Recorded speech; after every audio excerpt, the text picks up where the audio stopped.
বম্বে মরিচের ম্যাজিক আচার। মাত্র 5 মিনিটেই আপনি ম্যাজিক আচারটি তৈরি করতে পারবেন।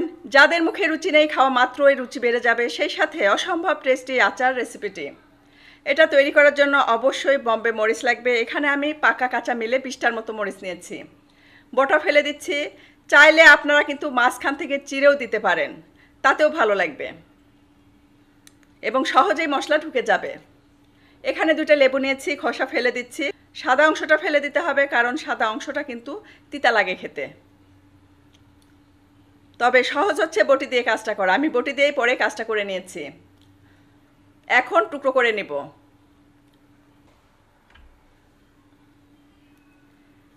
সবগুলো লেবু টুকরো করে নিয়েছি।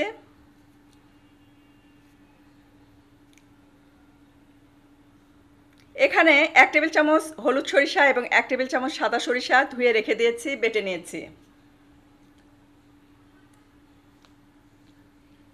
এখানে তেঁতুল অল্প পানি দিয়ে ভিজিয়ে রেখে দিয়েছিলাম। এখন তেঁতুলের মাঠ থেকে বিচি আর আঁশগুলো ফেলে দেব।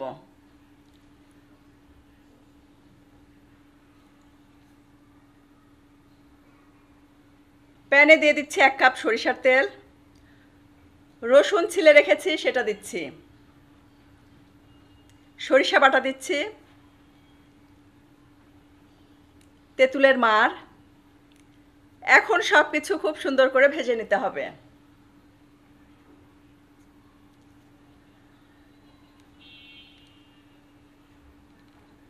লবণ দিচ্ছি।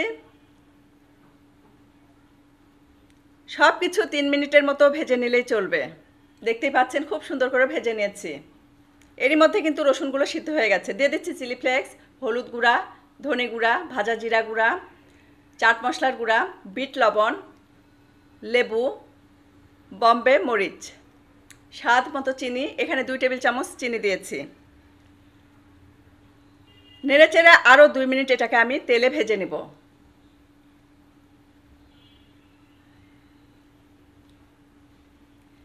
নামানোর আগে এখানে 4 টেবিল চামচের মতো ভিনেগার দিচ্ছি। আমার কাছে চিনি মনে হচ্ছিল আর 1 টেবিল চামচ দিলে ভালো হতো, তাই আরও 1 টেবিল চামচ চিনি অ্যাড করেছি। যারা একটু টক টক পছন্দ করেন 2 টেবিল চামচ চিনি যথেষ্ট। যারা আমার মতো একটু মিষ্টি টাইপের পছন্দ করেন তারা 3 টেবিল চামচ চিনি দিয়ে দিবেন। দেখতেই পাচ্ছেন এটা কিন্তু আমার হয়ে গেছে। ঠিক এরকম অবস্থাতে এটা আমি নামিয়ে নেব। তবে আচার কিন্তু ঠান্ডা হবার পর জারে ভরে নেবেন। মাঝে মাঝে অবশ্যই রোদ্রে দিবেন, তাহলে আচার ভালো থাকবে। যে কোনো আচার তৈরি করার পর 8 থেকে 10 দিন পর আচারটা খাবেন, দেখবেন অসম্ভব মজার হয়েছে, মানে মজে গেছে আচারগুলো। ভিডিওটি ভালো লাগলে অবশ্যই লাইক, কমেন্ট আর শেয়ার করবেন। আগামীতে আবারও দেখা হবে নেক্সট কোনো এপিসোডে নতুন কোনো রেসিপি নিয়ে। সে পর্যন্ত সবাই ভালো থাকবেন, আমার জন্য দোয়া করবেন। আল্লাহ হাফেজ।